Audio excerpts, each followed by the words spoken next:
move out of the way of that thing. There's shadows in there, yeah.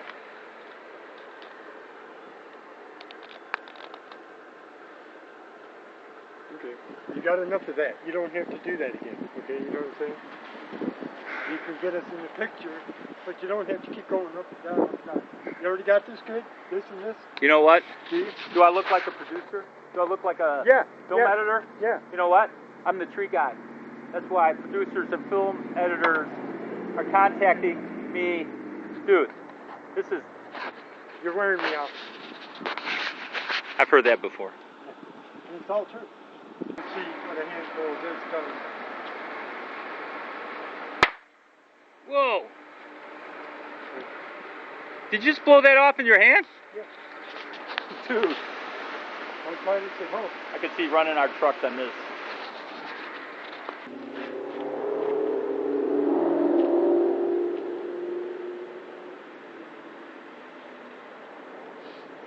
Okay. You want to get this?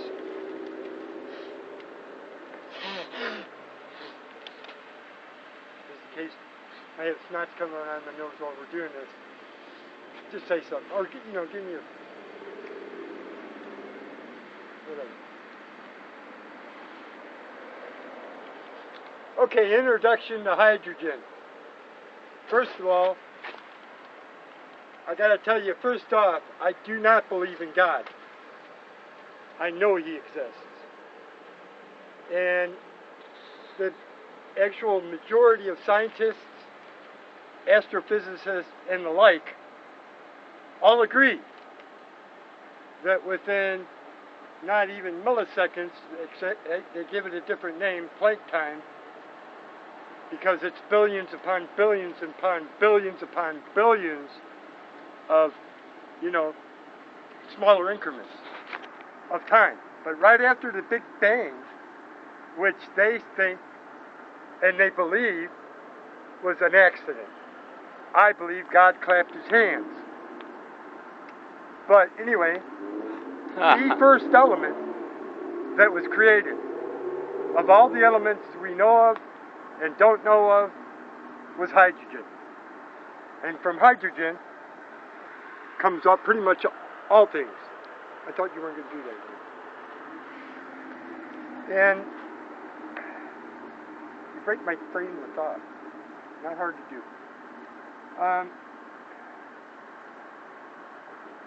But anyway, hydrogen is highly unrealized, mostly because the powers that be do not want to realize it. Germany, however, even before World War II, saw the importance of it and saw the future of it.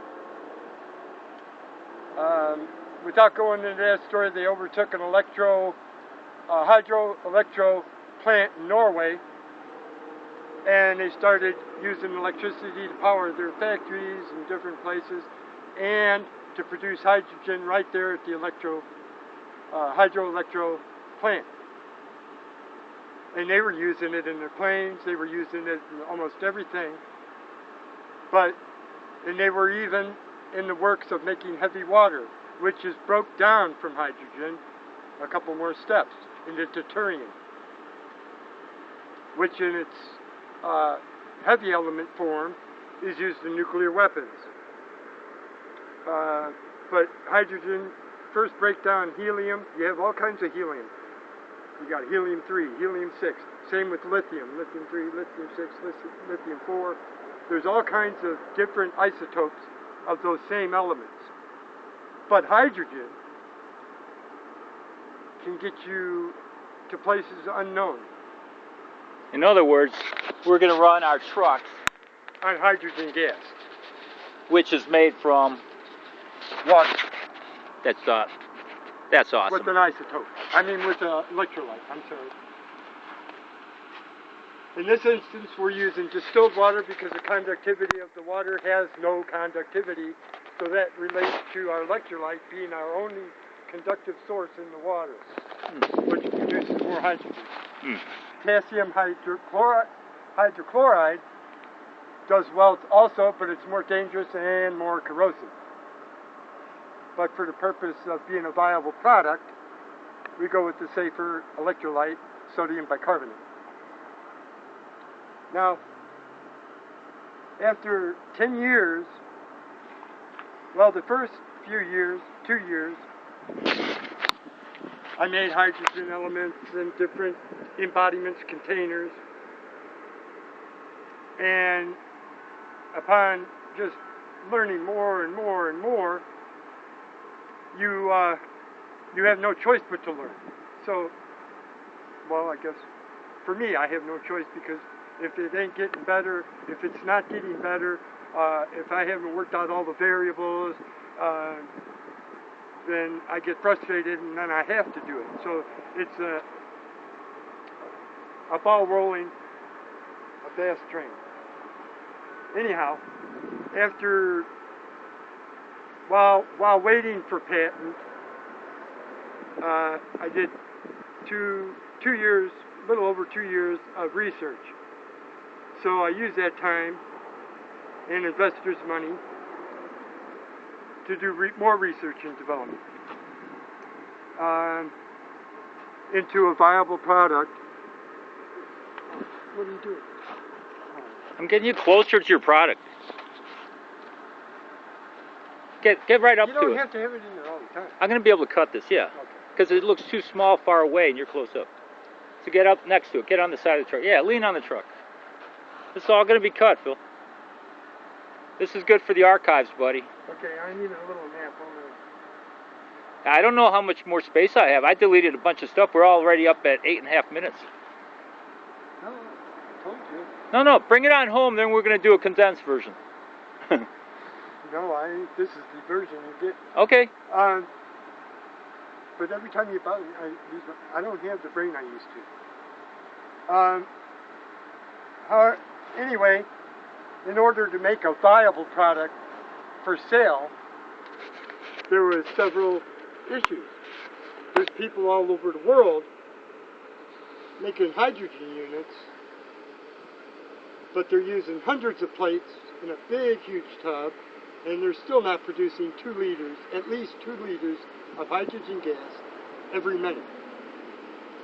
So that was my goal, to make a small product, easily installed, completely safe, and a novice can install it. And that's what we have here today. A small compact unit, polycarbonate embodiment, 304 grade stainless steel element, stainless steel rods, stainless steel bolts, stainless steel nuts and washers, all TIG welded together, with a secret on the element, which I will not divulge. But, however, I've eliminated the problematic things in hydrogen that everybody runs into: thermal runaway, overamping, blowing up, all those things, and several more. Those were a part of that focus. Get the element, get the embodiment, because everything adds a variable, or increases or devalues a variable. So these were the focuses of mine when trying to come up with a viable product. Now this is what we're looking at here. However, I'm not saying this is the end of it, because there may be no end to it.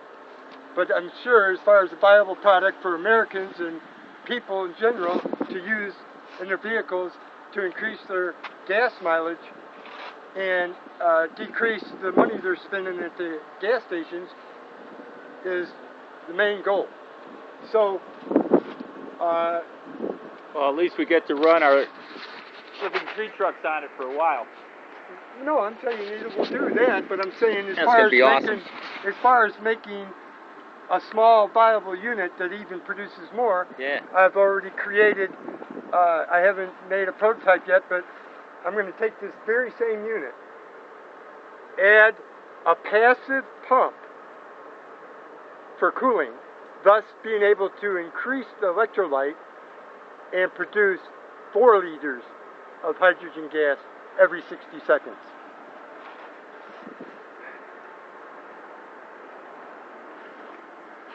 So, but in any case, what we have here is the hydrogen outputting into a bowl of soap. The reason why I do this is because I want to be able to show the hydrogen's power and be able to do it safely. I have a one-way valve on the end of this. However, hydrogen is so explosive that even with the one-way valve on there, it will have a little bit of suckback. So if it wasn't underneath the water and you tried to light the gas coming out of the one-way valve, it would blow up the unit. However, what are you telling me to do? I can't do I don't know how much more time we have, so we need to do a blow up pretty soon. Well, dude, if I'm not getting... I'll be able to cut it, but I'm just saying I don't want it to end before you get a blow up out of it. Okay. Now, once again, I gotta agree. No, you're talking about the valve. I'm gonna be able to cut all this little blah blah blah out.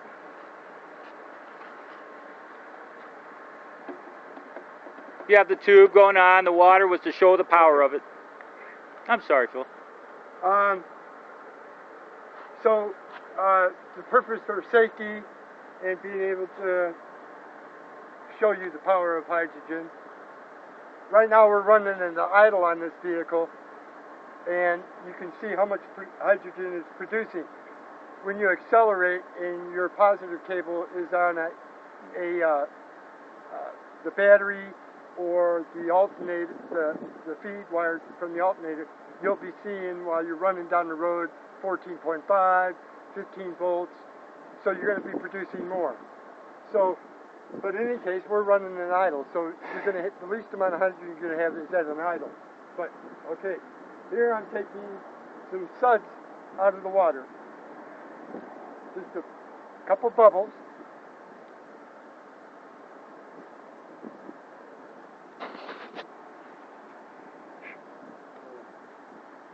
Let me do that again. Stop it.